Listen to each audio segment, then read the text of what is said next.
Okay, guys, before you all leave, we have one more speaker. Kai Newkirk is going to say a couple of words before you guys take off. So you all just round up right here.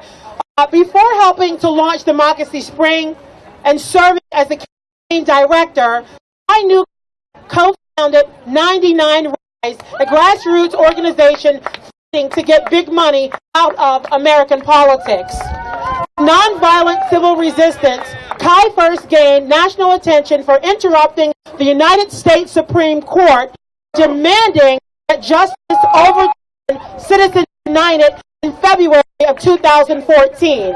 Later, he led 99 Rise activists in the California March for Democracy and the subsequent sit-ins at the state capitol in the summer of 2014, resulting in the passage of 2 democracy reform bills. Most recently, Kai disrupted the first South Carolina Republican presidential debate with a demand for free and fair elections. Before deciding to devote himself to the nonviolent struggle to save our democracy in the wake of the Occupy movement, Kai worked as a field deputy for a member of the Los Angeles City Council after working as a community organizer. Everyone give Kai Newkirk a huge round of applause. How we doing? Ready to march? Are you ready to walk? Do you feel the people in our country burning in your heart? That's the spirit. That's the spirit. I don't know how they let me talk after Larry. I need some notes. I need some notes. But I want to say a few things before we start.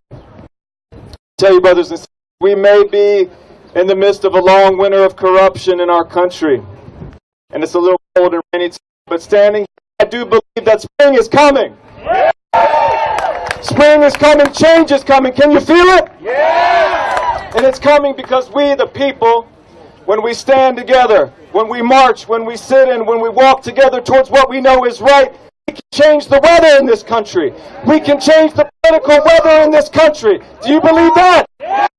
Do you know that? Yeah. Well, you better, because that's the power we're going to use together. That's the vision. That's the vision. This is a participatory speech, so you can say something. Now look, before we start, I want to just say a few things, because it's not every day that people walk 140 miles across the eastern seaboard. It's not every day that people proclaim and promise that they're going to sit in and nonviolently, peacefully occupy the seat of their government. But that is what we are going to do today. And it's extraordinary. And I want to make sure that there's no misunderstanding about what it is that we're doing. This is a movement of love. It's a movement of truth. It's a movement of hope. And don't let anybody tell you otherwise. We will define for ourselves what we are here to do. So first of all, I want to say that we're here today at the Liberty Bell at Independence Hall, where our Constitution was put down, where the dream of democracy in our country took flight, because we believe in a simple moral principle that was imperfectly expressed in that. That indeed all people are created equal, and as equal members of our nation are entitled to an equal voice in our government and our elections. That is the promise of democracy. And that is what we are here to claim. And I believe in this dream. And I believe that simply on account of being alive, that I deserve an equal voice in our government. If you believe that too, I want you to put your hand up right now. Keep it up. If you also believe that today in this country, that you have that equal voice in our elections, I want you to keep your hand up. And if not, bring it down. Now, one hand. After over 200 years of struggle in our country, of blood, sweat, and tears shed to realize the promise of democracy, now one hand is up. And we're here today to say that is not acceptable. No. We will not persist in that. No. We believe that is our birthright, and we are here to reclaim it. Yeah. And the truth, the painful truth, but the truth that we must reckon with as a people is that not only do we not have an equal voice in our elections and government, but that if the measure is whether our voices truly matter in the decisions that are made in our government, the decisions that impact our lives, that not only are our voices not equal, but they are practically silent. And we are here to say, no more. We will not accept that. Enough. We're going to take back our country. We're going to take back our government. We will have a democracy for all. And we have to be clear that this corruption and inequality is not just a violation of our freedom. It's not just a violation of our rights. That it is deeply connected to profound pain and suffering and injustice in our society. Can you still hear me? All right. That we are here not to demand an equal voice, but to demand a future, but to demand life. Because we're talking about scourge of unchecked, potentially catastrophic climate change, or mass incarceration, or historic economic inequality, all of these fights, we are prevented from making progress on them because the money that props the status quo can use that money to buy political power, to pass laws that keep people from voting, and to stop that change. And we cannot accept that anymore. We deserve a future in this country. We deserve to know that if we have children, or we are grandparents today, that when our lives are over, that our children, our grandchildren will grow up on a planet that is habitable. We deserve that, to know that will be the reality when our days are done. And we are here to reclaim that today. Are you with me? Yeah! All right. Now,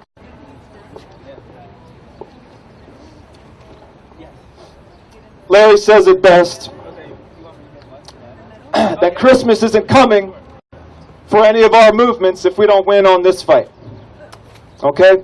And that reality, that understanding is what has brought over 100 organizations together in this campaign as part of Democracy Spring from all across the progressive movement and even beyond. Some of our conservative brothers and sisters are going to join us, and I'm excited about that. Because this is a movement for all people. It's a movement of love, an inclusive movement. Everyone has a place in it. You agree with us that we do have an equal voice. But I want to say that we have to move forward on this fight. We have to do it now. We cannot wait. The costs are too great. There are too many people in our country who urgently need a government in which their voices, their needs, their hopes and dreams matter as much as any billionaires. And we're not going to let them wait anymore.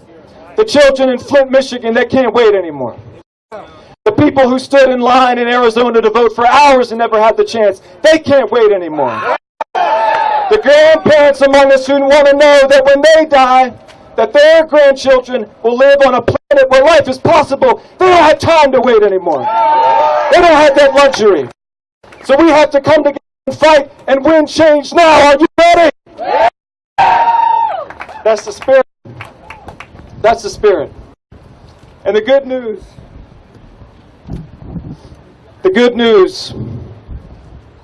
is that this is not a moment simply of urgency because change is necessary. I believe that it's a moment of great opportunity. Now listen, if I had stood here a year ago and I said that a 74-year-old Jewish democratic socialist and an orange-faced billionaire reality TV huckster were going to be seriously competing for the nomination of the Republican and Democratic parties, you would have said I was crazy, right? But I think something's happening in our country because people are realizing that what is truly crazy, what is truly insane, is to continue to put our hopes in a corrupt and bankrupt establishment.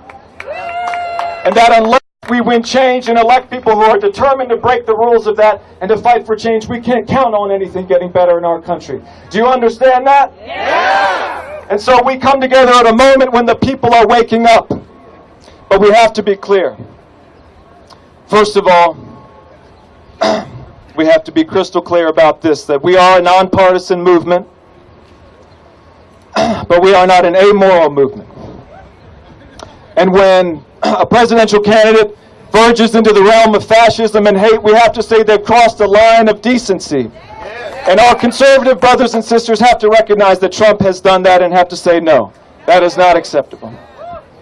But more importantly, beyond that, we have to understand that no matter who we elect to be president, even someone who hacks the big money system like Bernie, no matter who we elect, unless we build a movement that can change the system by which they're elected, they will go to Washington and face a Congress and around this country, governors, state legislators, mayors, city councils that were elected through that same corrupt system and are as beholden and bound to the power of big money as ever before, and that we will not see change. The only way we can build a movement, we need an independent movement that can challenge business as usual and do more than just vote. More than just donate money, more than just phone bank. We have to be willing to march. We have to be willing to sit in. We have to be willing to disrupt business as usual until the powers that be must meet our demands. And that is the movement. That is the movement we are building here in Democracy Spring. That is what we are going to do. We are going to light a spark in the country and turn all that anger and frustration and resignation into a movement of love and hope and action that's a wildfire across this country. Are you ready for that? Yeah. Are you ready to march? Yeah! I'm going to keep you just a little bit longer because I've been waiting. Now I want to say we have to be clear that if electing either candidates that are bought by billionaires or billionaires themselves, if those are our only two options, that's not a democracy. That's a plutocracy. And we say to anybody out there who is paying attention to that message that this is the movement. We need to bring people together. We need to fight and change, and that's what we're going to do. The problem that we face, we have to be clear and send a message to people in our country that the problem is not that there aren't solutions. The problem is not that we can't change this. The problem is that Congress is refusing to even consider them. There are bills on the table in Congress right now, okay, that would change the way our elections are funded, that would empower us all to be equals as citizens, as voters, and funders in our elections, that would protect and expand the right to vote. We can fix this problem. We can do it right now, but we have to say to Congress, inaction is no longer acceptable. We will not wait. We will not stand by when you won't lift a finger to save our democracy. And although so many people in our country have become resigned to this status quo, we're here to send a message that we're not going to take it anymore. We're here to say, on behalf of the vast majority of the American people, on behalf of the 99%, on behalf of the Americans whom it is the duty of Congress to represent, that it is time for them to do their job, to step up, and to take action and save our democracy. Yeah. We are making a clear and simple and just demand. Take immediate action to end this corruption of big money in politics and ensure free and fair elections that give us all an equal voice, and do it now. Yeah. And this demand, my friends, is too important to just announce it and go home and watch Netflix. No, we're not going to do that today. 100 or more of us from over 33 states in the Union, we are going to carry this demand, and we are going to march 10 days, 140 miles, and bring it to the U.S. Capitol, to the People's House.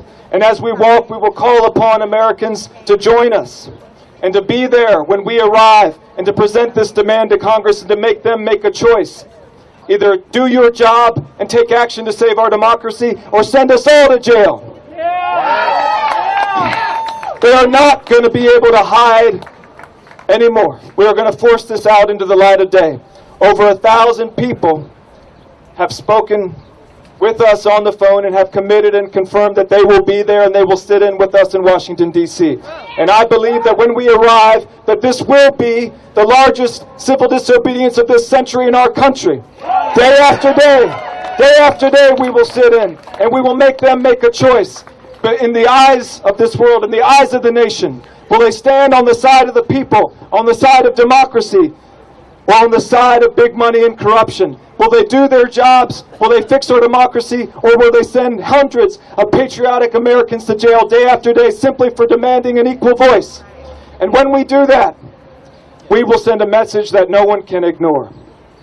That the American people are here to take back our democracy, and that in the polling place, in their fundraisers, in the streets, in our communities, everywhere, we will send a message, whether you like it or not, we are taking back our government. We are taking back our democracy. You cannot stop us any longer.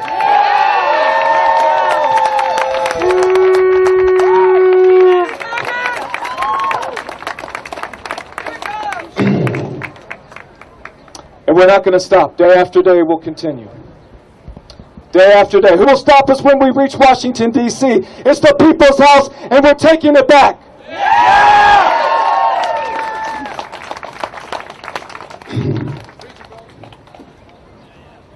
My grandfather, I'll finish with this. He died in the service of our country. And my grandmother, through all her loss and struggle, she never gave up on love. She never gave up on life. She never gave up on this country, and neither will I. And neither should you. And don't let anybody tell you you're too old, because I know the story of Granny D. She walked from California to Washington, D.C. with the campaign finance reform sign on her chest, and she was 88 years old. If she wasn't too old, you're not too old. And don't let anybody tell you that you're too young, because 5- and 6-year-old school children marched in Birmingham and faced the police dogs and the fire hoses to end segregation. If they weren't too young, you're not too young. And don't let anybody say that we don't have enough to fight for, because everything that we love, the people, the places, the planet that sustains our life, the principles that we care about, all of it is at risk if we don't save our democracy. We have too much to lose. We have so much to fight for, and we will not be stopped, because we have the power of love. We have the power of the people. We have a power of a movement, and we're going to use it. Are you ready? Yeah! If you are ready to stand up, if you are ready to fight, if you are ready to march, I want you to stand with me now and raise your voice with me and say enough. Enough! Say no more. This country belongs to us all. This democracy will belong to us all. Spring is coming. Spring is coming. Spring is coming. Spring is coming. America may never yet have had a democracy, but in our time, in our lives, through our effort, we will make it real at last. Are you ready? Are you ready to walk? Thank you.